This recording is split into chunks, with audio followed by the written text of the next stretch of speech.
Marco എന്ന ചിത്രത്തിൻ്റെ 7ാം ദിവസത്തെ ഏറ്റവും പ്രധാനപ്പെട്ട കേരള ബോക്സ് ഓഫീസ് കളക്ഷൻ റിപ്പോർട്ടാണ് ഇന്നൊരു വീഡിയോ ഭാഗത്ത്.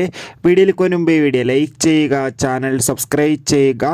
ഡിസംബർ മാസം ഇനിയും ധാരാളം ചിത്രങ്ങൾ OTT റിലീസ് ചെയ്യും. നമ്മുടെ ചാനൽ ഭാഗം പരിശോധിച്ചാൽ നിങ്ങൾക്ക് കാണാൻ വേണ്ടി സാധിക്കുന്നതായിരിക്കും. ഉണ്ണി മുകുന്ദൻ, ജഗദീഷ്, സിദ്ദീഖ്, കബീർ സിംഗ് എന്നൊക്കെ പ്രധാന കഥാപാത്രങ്ങളായെത്തിയ ചിത്രമായിരുന്നു മാർക്കോ. ചിത്രത്തിന് ഇപ്പോഴും നല്ല മികച്ച പോസിറ്റീവ് റെസ്പോൺസ് തന്നെയാണ് പുറത്തുവന്നുകൊണ്ടിരിക്കുന്നത്. അതുകൊണ്ട് തന്നെ എല്ലാ സിനിമാ പ്രേമികളും ഒരേപോലെയാണ് ചിത്രത്തിൻ്റെ ഓരോ ദിവസത്തെയും ഓരോ കളക്ഷൻ റിപ്പോർട്ടും അറിയാൻ വേണ്ടി കാത്തിരിക്കുന്നത്. ഫൈനലി മാർക്കോ എന്ന ചിത്രത്തിൻ്റെ 7ാം ദിവസത്തെ ഏറ്റവും പ്രധാനപ്പെട്ട കേരള ബോക്സ് ഓഫീസ് കളക്ഷൻ റിപ്പോർട്ടൊക്കെ പുറത്തുവന്നിരിക്കുകയാണ്. ചിത്രത്തിന് 7ാം ദിവസവും അത്യാവശ്യം മികച്ചൊരു ബുക്കിംഗ് തന്നെ കേരളത്തിൽ നടക്കുമ്പോൾ 7ാം ദിവസവും ചിത്രത്തിന് 2.5 കോടിക്ക് അടുത്ത് വരെ കളക്ഷൻ നേടിയെടുക്കാൻ വേണ്ടി സാധിക്കുമെന്നാണ് ട്രാക്കിംഗ് റിപ്പോർട്ടുകൾ സൂചിപ്പിക്കുന്നത്.